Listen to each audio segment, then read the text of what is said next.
Welcome to the One Big Thing podcast, where inspiration meets transformation.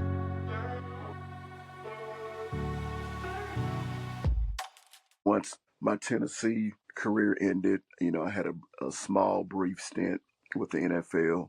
I had an injury my senior year at UT that kind of carried over when I was working out for the NFL scouts, and I still got an opportunity to go to some tryouts and some camps, and being able to bless to at least get to the level that I dreamed about. Even though it didn't end up the way that I wanted it to end, I'm very thankful for God that I was able to take my talent all the way to the professional, all the way to the top. But unfortunately, some things happened and I had to pivot and I had to go into another direction, which is very difficult for a lot of athletes because you've been a robot to this lifestyle for so long, and now things happen and you got to challenge the game of life. Well, welcome back to the One Big Thing podcast. I am your host, as always, Steve Campbell, joined by my good friend Jabari Davis today. We are on a run of athletes that have performed at very high levels over the years, and Jabari is second to none. I've gotten to know Jabari personally on the football field as he is one of my son's coaches, and so it's great to know somebody from TV and the accolades that they have, but it's another thing to know the man behind all of that and their heart for serving. And so when I think about sourcing guests, Jabari was one that I wanted to have come on just because of the impact that he's not only made on the gridiron, but also in the communities where he lives and serving the kids that he has instilled into.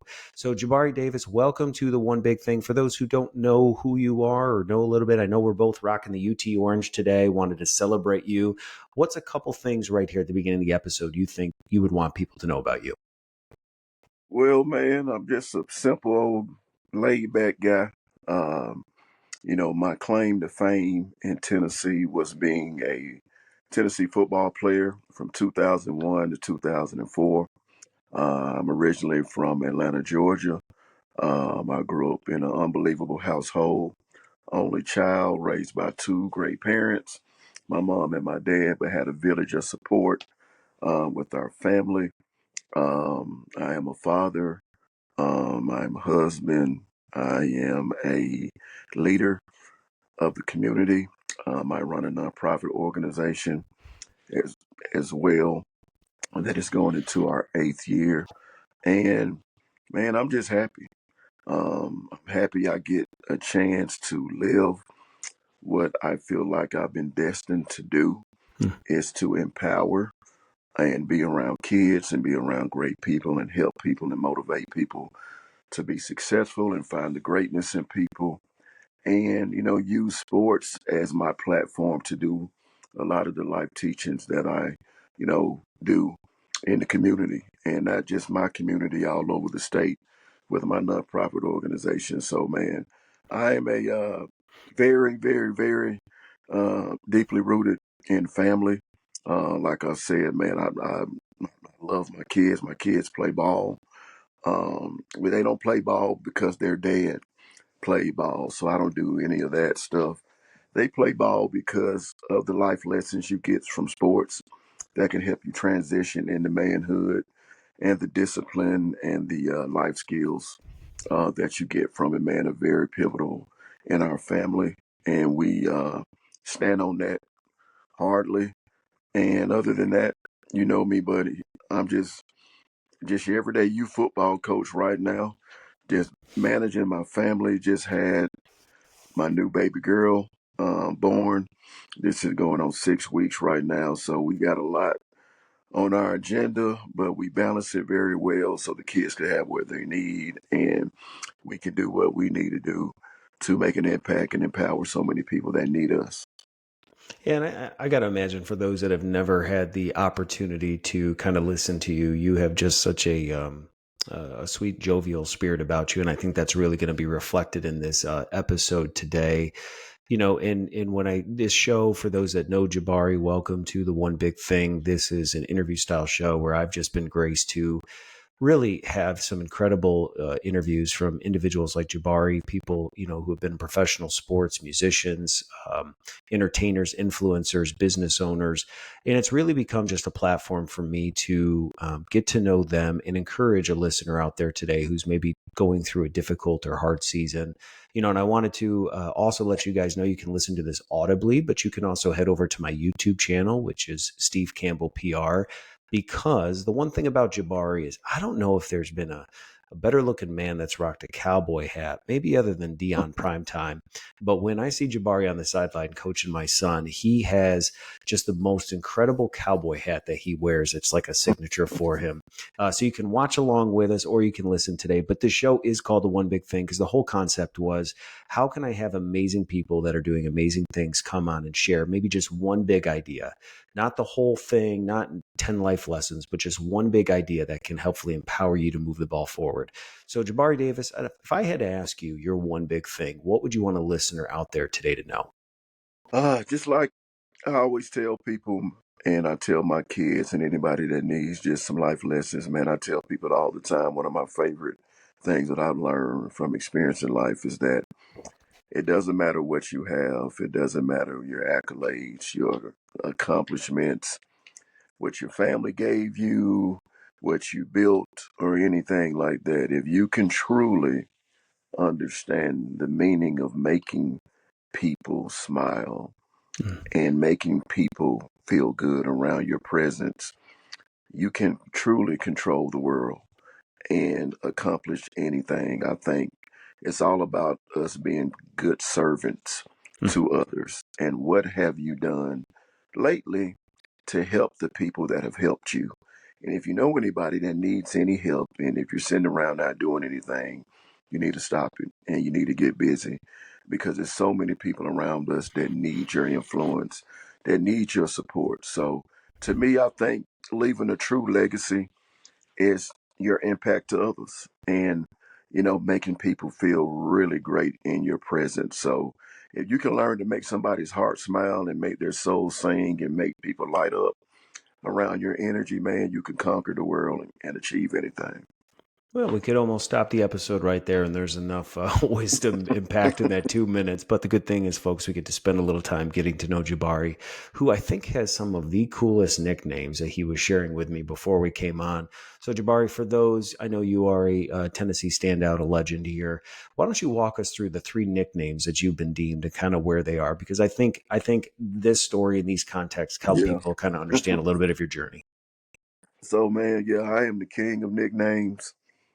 And it's funny because my kids always ask me about these nicknames and where did they come from. Because when people are speaking about their dad, sometimes they get confused because they never heard the stories behind the nickname. So here you go. You guys get VIP treatment when it comes to the nicknames that I have been blessed to earn at University of Tennessee. So the first one actually came from high school. My nickname was the J Train my junior year and my senior year, and it kind of spread it nationally when I was getting recruited because I was a top 10 national recruit running back to sign with UT in 2001. And, the fan bases love those names. And I was a big nickname fan of Walter Payton, Sweetness, and, Lawrence Taylor, LT, Craig, Ironhead Hayward, um, Ed Too Tall Jones, Billy White Shoes Johnson, all these crazy, memorable football names. So, in my high school in Tucker, Georgia, it was a train that ran through the city.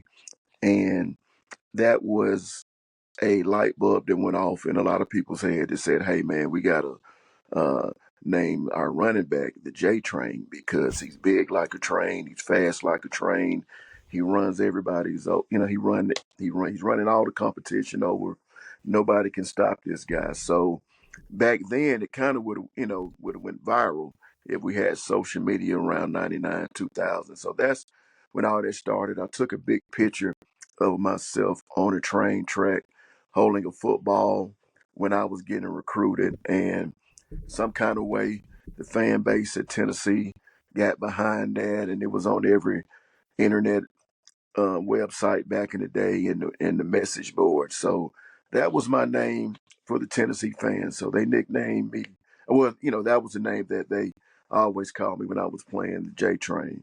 So the second nickname is called Juice, the Juice, and that came from my running back coach, who was a highly respected coach in all of college football, and especially the SEC and the ACC, Woody McCorvey. He's actually Dabo Swinney's right-hand man, when it comes to organizing the Clemson football brand organization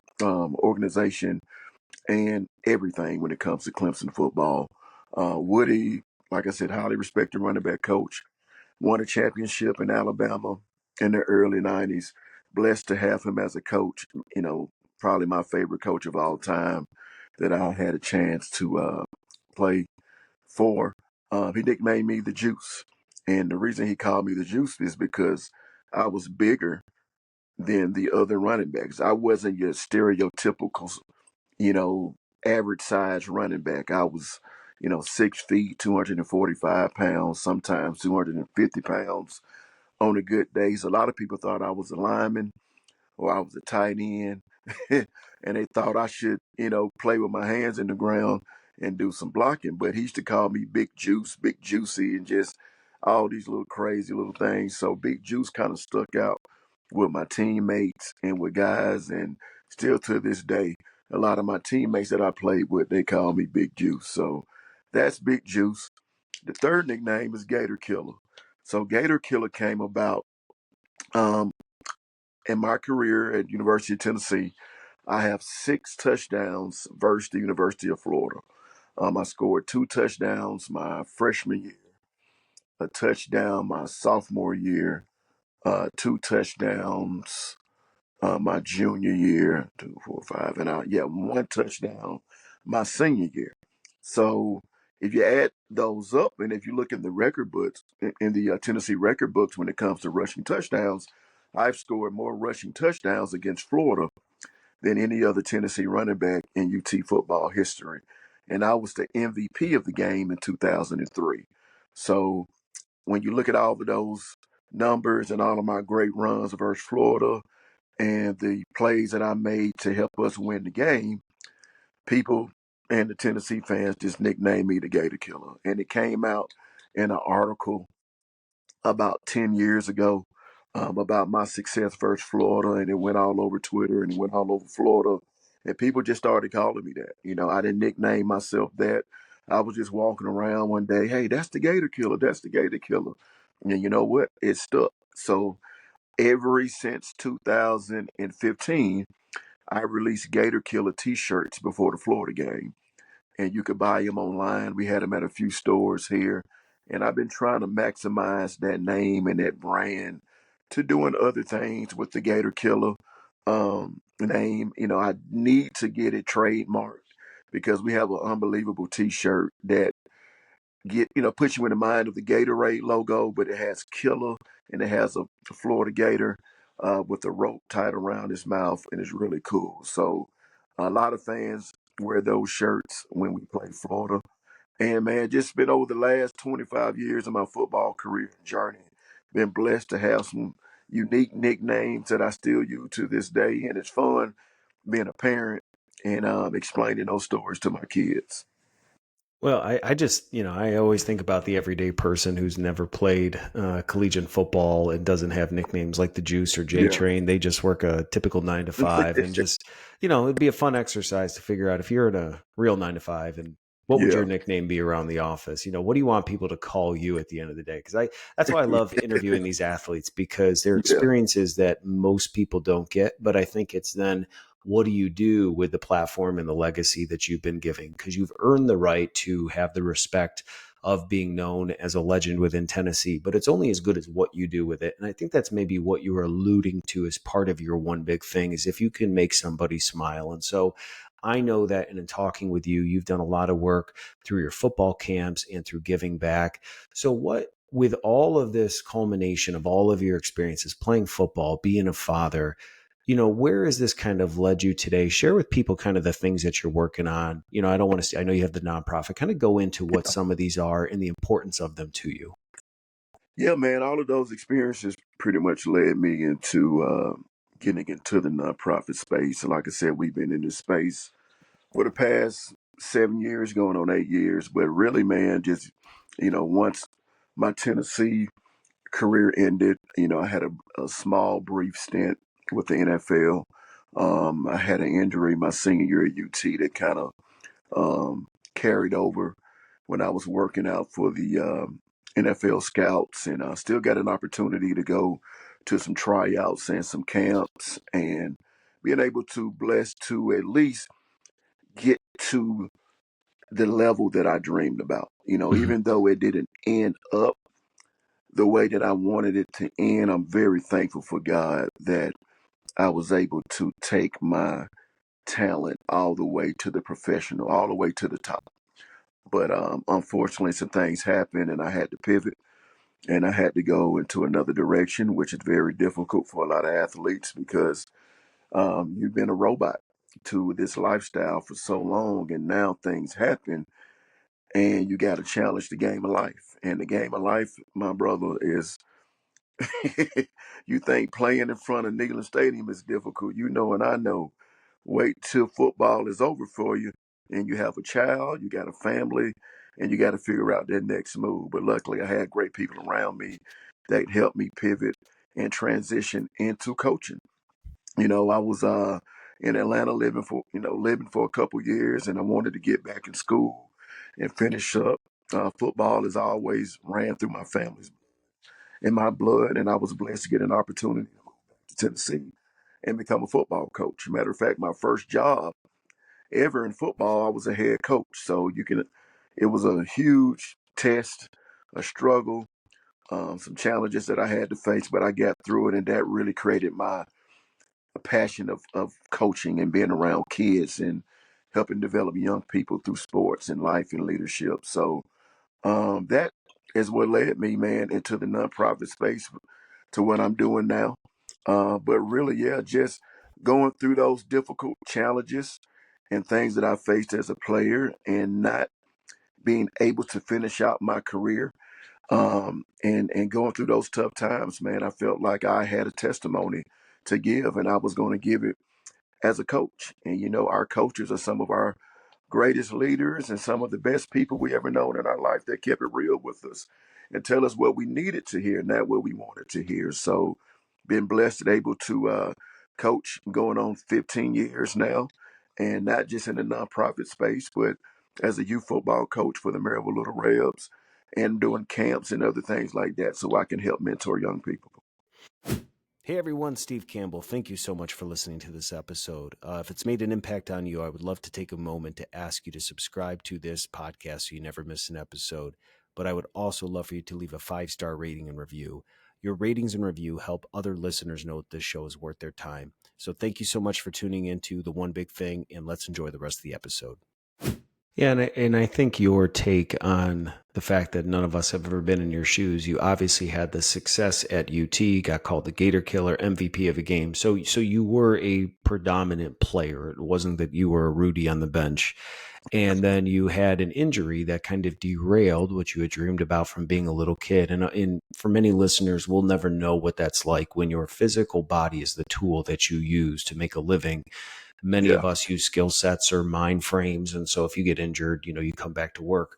But I think from an athlete's standpoint, learning how to bounce back, nobody would have turned an eye if you got bitter or got upset and your life path didn't turn the way that it did. But you use that as a testimony, to be a blessing to these kids around you. So kudos to you for that.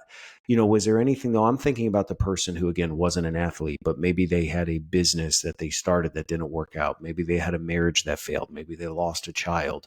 Whatever it is, as you're listening, wherever you are to this episode, think about those hard times in your life that you've experienced. For Jabari, it was an injury. But for you, what is it that was that thing that was a setback in a way that you never saw coming, right? You can never predict an injury. But I think about the person that's out there today that's going through a relatively hard season. Was there anything, Jabari? I mean, now we're years from those injuries and you've been doing incredible things. But was there anything that as you worked through the pain or the disappointment of knowing that it wasn't going to happen that helped you ground yourself? Was it in people? What kind of helped you work through the raw emotions of just realizing that that dream Oh, wasn't going to man. exist? Man, we talk about this a lot with some of my teammates, man, because as men, we don't really have these, um, these real life conversations like we need Mm-hmm. to about, us having those tough moments and overcoming those adversities and, being mentally tough like we needed, or even getting therapy, Hmm. because I went through a great, big, deep depression and I didn't understand it then, but I understand it now. And I talked to my family about this and I talked to my wife. I was very depressed because I felt like I was letting my family down. Mm. But when I spoke to my family, they were like, man, you didn't have to play football to prove to us that, you were going to make it and go to the NFL and take care of us and things and this and that. We just wanted you to be happy. We wanted you to do this because this is what you wanted to do, but don't ever feel like, you let us down and don't feel like it's over.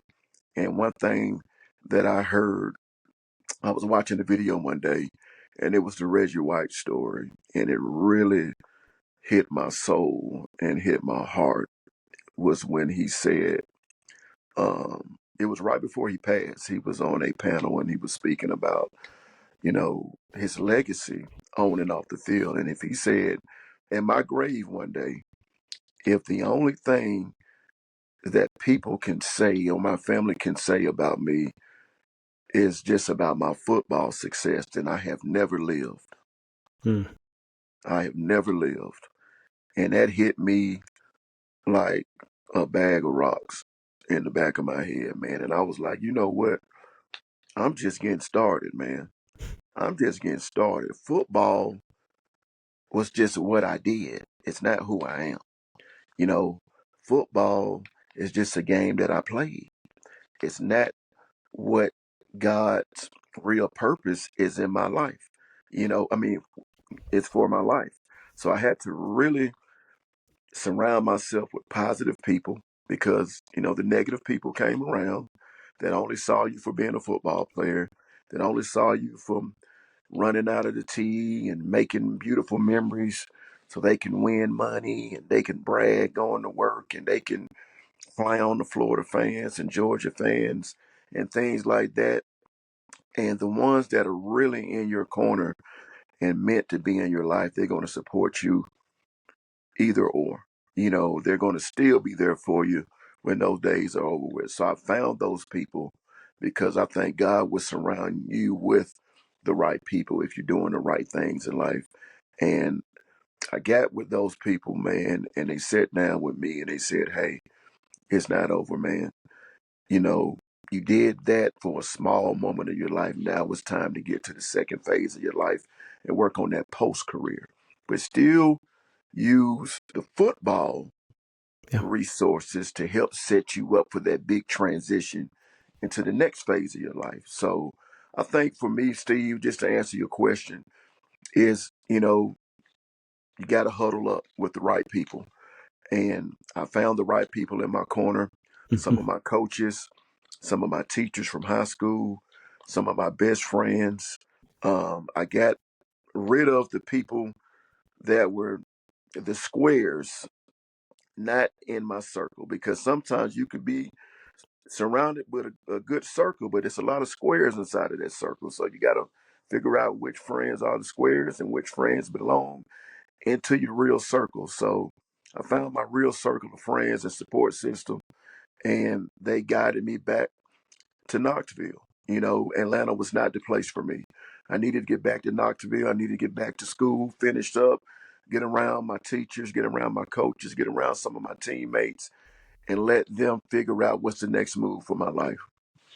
Well, and I think just the amount of people, Jabari, that you are going to help that tuned in to listen to maybe somebody that they idolized or looked up to, and to have a grown man acknowledge that depression is a real thing and it's something you experienced. I think mental health is something Yeah, that can be really misconstrued today in culture. And there are some real people out there that are trying to navigate fatherhood, motherhood, yeah, careers, and there is a lingering doubt in their mind that leads to depression. And I've had guests over the years talk about the reality of it and even just taking actual steps of therapy, medication. There is no shame in acknowledging that you can't fix Yeah. the thoughts that are derailing you. And I've shared over and over again that my oldest brother went through years of depression. And so it's an Yeah. area that I never just want to pass over. And so I would tell you, if you're going through depression, just realize from Jabari's story and what I just Exactly, shared, you are man. not alone. But Yeah. also too, if you know of somebody going through a depression, one of the things that I think you shared a couple minutes ago, when you have the ability to do good and you don't, like, what are we doing? Right? If there are Yeah. people in your life that you know are going through a challenging season, they've lost a child, they've lost a job, they're financially stuck, and they are showing signs of not wanting to go out, not wanting to be around people, just be there for them. And it's Yeah. not even that you have to fix them. It's just Yeah. people, when you're in a really dark place, isolation, feeling alone is a very real feeling that's sometimes just the presence of people, and it's not Exactly. even saying anything. It's just knowing that someone cares enough to stop what they were doing to show up for you can make the difference. So, again, not that we were going to talk about that going into this episode, didn't even know we were, but you are going to help somebody out there today that Yeah, feels man. like they're going through depression. But you talked about the fact that you had faith. And I want to also encourage people that if you are okay, so you talked about the sports career, but there are people that just have an identity in what they do for a living. And what happens when that gets stripped away? That's a very revealing situation. And one thing that I think has really helped me in my walk as a man is when I get alone with the Lord in prayer, to really pray, God, am I doing the things you've called me to do? And it may not be how you earn a paycheck. That could just be a way to make a living, but to really seek the Lord about, are there people, are there causes, are there things, are there gifts that you've given me that I'm not utilizing that you want me to? And so Yeah. that's how I'd love to kind of explore what that's looked like for you with the work in the nonprofits, right? You had to bounce back from a challenge of not making it in football the way you wanted to, but you utilize that now to probably impact more people beyond stats and numbers into real raising men and raising kids to be, the people. And I know when you and I were talking leading up to this episode, talk to us about though the work that you are doing in the nonprofit space, and also maybe just shed some light for people that haven't been in coaching or been around kids, for the things that you experience through children's perspective of the things they're dealing with today, and then how you as a mentor, as a male figure, are helping kids, just for people that can sometimes look at the next generations and Yeah. be like, they're all over the map, they don't care. There's some kids going through some hard things. So what have you learned through doing these football camps and your nonprofit work? So with the nonprofit, man, myself and my business partner, we started the Legends of Tennessee. I played in 2001, 2004. Business partner Chris Treese played from 86 to 89. So we have a lot of different teammates and memories from different parts of greatness of UT sports, and being a part of a lot of great memories and a lot of great moments inside Neyland Stadium, and both having that athletic background and understanding what it takes to overcome things. And we just wanted to build up our alumni back strong, because for so many years our alumni was broken. And it's not because guys were not investing back into the program, it's because of all the changes that happened within the university and the athletic department. Just coaching change, administration change, and you don't know anybody.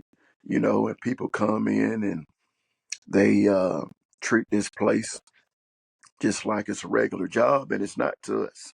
This is legacy, this is family, this is tradition. And the football program was suffering. Our recruiting was suffering. Our alumni was suffering. Tennessee fans were suffering. We were miserable over the last 10, 12 years by having losing seasons and getting our butt beat up. But the way that we can change that is we got to empower the next generation and teach kids not only the greatness about UT athletics and UT football, but what it takes to be great on and off the field.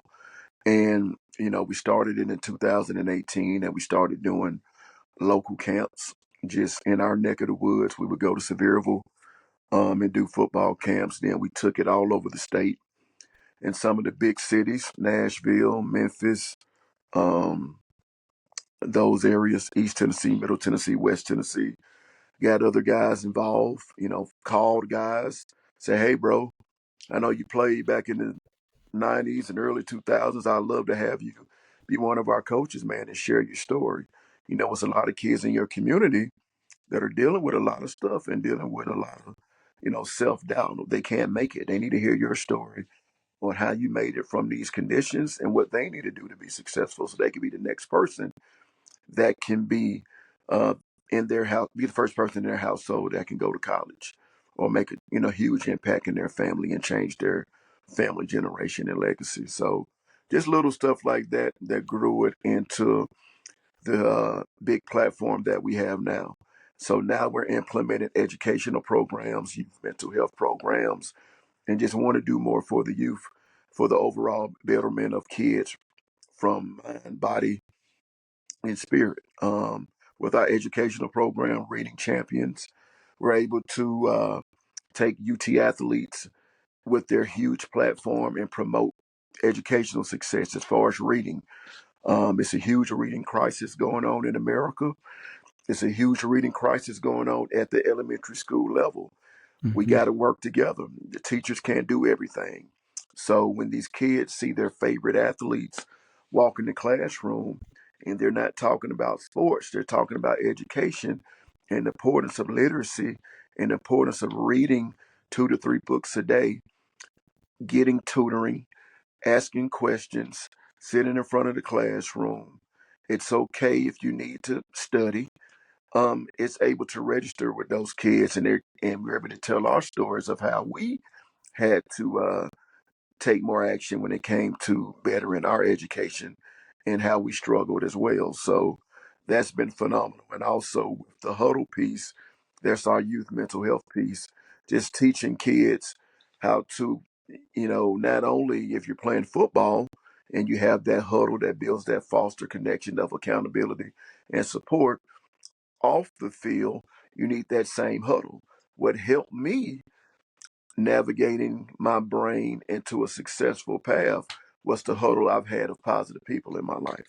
And a lot of these kids don't have that. So when we're able to come to the school, one thing that we do is that we all huddle up before we speak and just look every kid in the eye and say that we love you, we care about you, and we want to support you.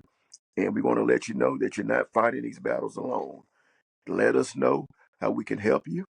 And we do courses on social media safety, bullying, depression, self belief, positive mindset thinking, goal setting, your morning routine, academic routine, things that you need to do that you can apply to take that C grade all the way up to an A grade, and just monthly checking in those kids that are struggling so we could be powerful resources for those kids.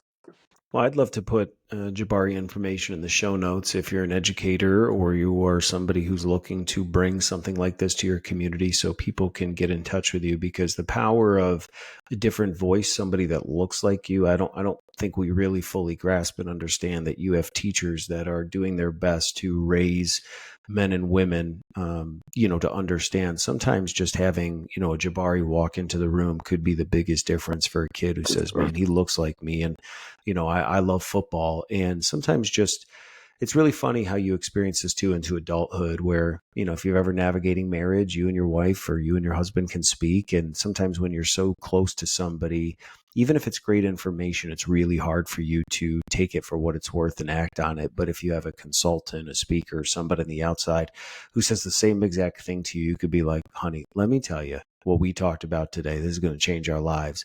And you can sometimes get that look from a person close to you who's like, that's literally what I've been telling you. And I got to imagine that these teachers have been doing their best to help raise and train these kids. And sometimes just having a different face, different voice can make all the difference. So let's make sure that we get you in touch with people. But, Jabari, I think one of the things that I'm really passionate about with this show is getting really practical about just things you do in a day out, day in basis as far as keeping grounded. Because you started this episode with, making somebody's soul smile. Is there anything that you do as part of a daily routine or just in your life that helps you guard yourself from when the weight of fatherhood and being married and just the mixed emotions? Is there anything that you do that kind of helps you center every day, or something that we can help a listener maybe take away from the episode? Just being thankful, man. Just being thankful. Practicing gratitude. Waking up in the morning. Um, Looking at my children. Seeing how blessed I am to have kids that have a roof over their head, that have food to eat, that have clothing, that has transportation, that has love, that has support. I always say this to all the kids, even the little rebs. At every football camp, I always started off, guys, I want you to look back and I want you to give your parents a round of applause. Anybody that put in the sacrifice to wake up this morning and bring you to camp, that wanted better for you, to get you around some leadership, some coaching, some training that can enhance your success as a person, as a athlete, as a you name it. You get up and you applaud those people, because I tell kids all the time, the things that you take for granted, others are praying for. The things that you take for granted, others are praying for. So I would say, to answer your question, my man, just practice gratitude. Cut off the TV, you know, cut off your phone. Just take a look around. And if you wake up every morning and you put your hand over your heart and you feel that beat and that thump, and if you look around and if you don't have any problems on how you're living, then no matter if you got the best house or you got an apartment or you're shacking up with somebody or if you got a roommate, man, people are praying to be in those conditions and you don't even know it. So just always remind yourself those little things, man, and just look around you and just see how blessed you are. A lot of people didn't wake up this morning, but you did. So it's not over. No matter what you're going through, it's gonna be okay, man. Surround yourself with love, with people. Sometimes, those coaches, those teachers that heavily influence your life when you were younger, you may need to get some more pep talk. If you can't afford a therapist or a mentor, go back to those people that knew you when you were a young kid. Those people would love to hear from you. Those people will say some amazing things about yourself to help boost up that confidence. And if you need help, don't be afraid to ask, man. That's one thing that I learned, especially in the nonprofit space when it comes to fundraising. Because fundraising is the bloodline of your mission and your organization. You need money so your organization can thrive. And sometimes I would feel bad about asking people for donations to help this and meeting with businesses and stuff. But I was like, man, if you want if you want to be successful in this space, and if you want to thrive, you got to communicate. You got to talk to people, and it's okay not to be okay. So just you know, open yourself up, open your mind up, open your heart up, talk to people, but detach yourself from a lot of things that can clutter your mindset and can be very disruptive to you. Like I said, I'm really big on um, getting rest, getting proper sleep, cutting off the TV a lot of times, cutting off my phone, saying a quick prayer, and just practicing gratitude. And Jabari, I know there was, probably a couple other things we wanted to make sure that we really got into the episode today. And you had talked about helping people, and I think you had a really just great mindset or a way of thinking about it. So why don't you share with individuals that are with us and still tracking along, what is it about helping people that's a framework that you've really adopted? Well, something that I really adopted and something that I always learned, it was man, whenever you learn some valuable information that can be a blessing to somebody, you always teach that information and you give those blessings back. And whenever you receive some blessings from the Lord, you always try to give it back as well. So just always understand that, find ways to help people. Don't just sit on all this knowledge and information that you know that can change somebody's life and that can empower somebody and get them out of that struggle or get them out of that grief or can get them back to their original self if they're dealing with something or did something that could really change their life. make sure that it's a part of your day or a part of your week, just like, your regular daily routine. Find ways that you can impact. I love that. And I know you and I, when we were connecting the other night at the ball field, I told you I had the honor and pleasure of meeting your mom. She was wonderful. She was sitting in the stands with Stephanie and I, and we were talking about her. And obviously, you led the show with how you had an incredible mother and father. But I know you had lost your dad 2 years ago. And I think, for those of us that are in our late 30s, 40s, we are now starting to trend closer to the fact of parents and loved ones Yeah, are starting to not be a part of our life, and no one prepares you for that when you have a father figure or a mother figure and they're no longer here. I know that it's been hard, and you had mentioned that at football is, it's been 2 years, but there's still moments that you yeah. deeply miss your dad. How can we also just encourage the listener out there today that's maybe lost a parent, a loved one, in trying to work through the grief of being a human being? Just understand that grief is something that you never get over. So when people say, "Well, you're never going to get over it," you just have to learn how to live through it and live with it, and surrounding yourself with other people Yeah. that have those same similar stories of losing a parent, losing a child. They have a lot of different Facebook groups or different groups in your community where you can share stories with people and connect with people and get that love and feel rejuvenated. Um, whenever you feel like you're going down a emotional path where you can't focus or you can't wake up and have a great day or you can't be productive doing this because you're just battling a lot of pain from grief. So it all just goes back to the people that you surround yourself with. And there are a lot of great resources in your community that you don't even know about, that people that would love to hold your hand, that would love to hear your stories about your loved ones, and they can connect with some of that grief as well. And the next thing you know, you're both crying, but people don't understand there are healing powers in tears. Yeah. Never hold all of that grief in. Let it out. It's okay to talk about it. Do not feel like you're embarrassed to say this or I don't want to, communicate about that. People would love to hear that story. And one thing that I try to do is I always try to bring up my dad's funny moments with the kids just to keep his legacy, his memory alive. And I just know that he's proud of me. So whenever I feel like tapping out, I don't feel like doing anything today, I just try to do something to make him happy, you Mhm. know, um, and just being the best father that I can be. Sometimes I'm super tired in the morning, dealing with the newborn and taking kids to school. But I look at all the sacrifices that my dad had to make getting me to where I needed to be Yeah.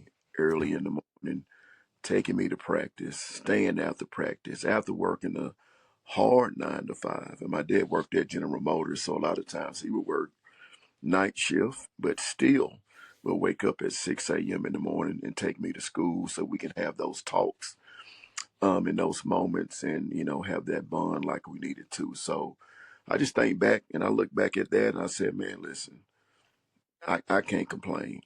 I can't complain. The main reason that I am here and had the success that I've had as a student athlete and as a man today was because of my father. So I got to lead by example and Mhm. show my boys and show my family the same type of uh, great things that my dad left in me. What a great way to kind of bring this episode to a close. And one thing that you just said, if I heard it correctly, is it's okay to not be okay. Yeah. If you find yourself that you've stumbled upon this episode today, wherever you may be listening or watching, it was on purpose. I don't believe that there is anything that just happens in my life without the Lord directing resources and episodes and podcasts and conversations and songs on the radio that, when I find myself in a moment of what is going on, everything is perfectly fine and perfectly broken at the same time. And I don't know how to make sense of the things that don't make sense.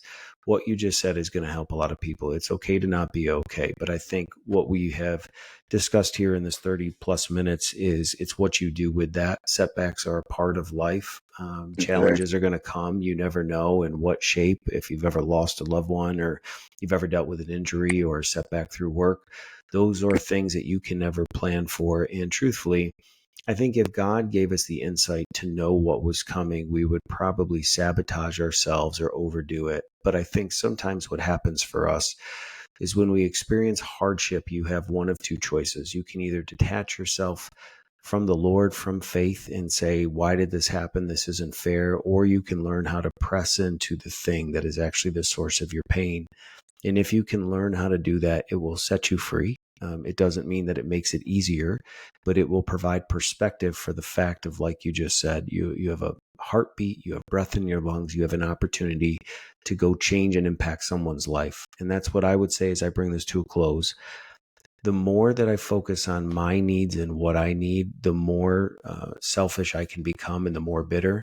But when I take my eyes off of myself and the things that I'm going through, and I go so into the lives of the Jabaris and these kids and the person at the coffee shop, when you go acknowledge life in somebody else and speak life into them, the things that you actually needed will just naturally flow to you, because we Yeah. were always designed to give away the things that we need. So what Juice, J Train, Gator Killer, thank you for being my guest on the One Big Thing podcast. I'm super excited that you came on this episode, shared your heart for just your wife, your kids, giving back to these nonprofits. And folks, as I said, if you want to get behind the things that Jabari is working on, we're going to put some information in the show notes if you want to support him, if you own a business, whatever it is. But Jabari Davis, thank you for being my guest on the One Big Thing podcast. This was a great conversation today.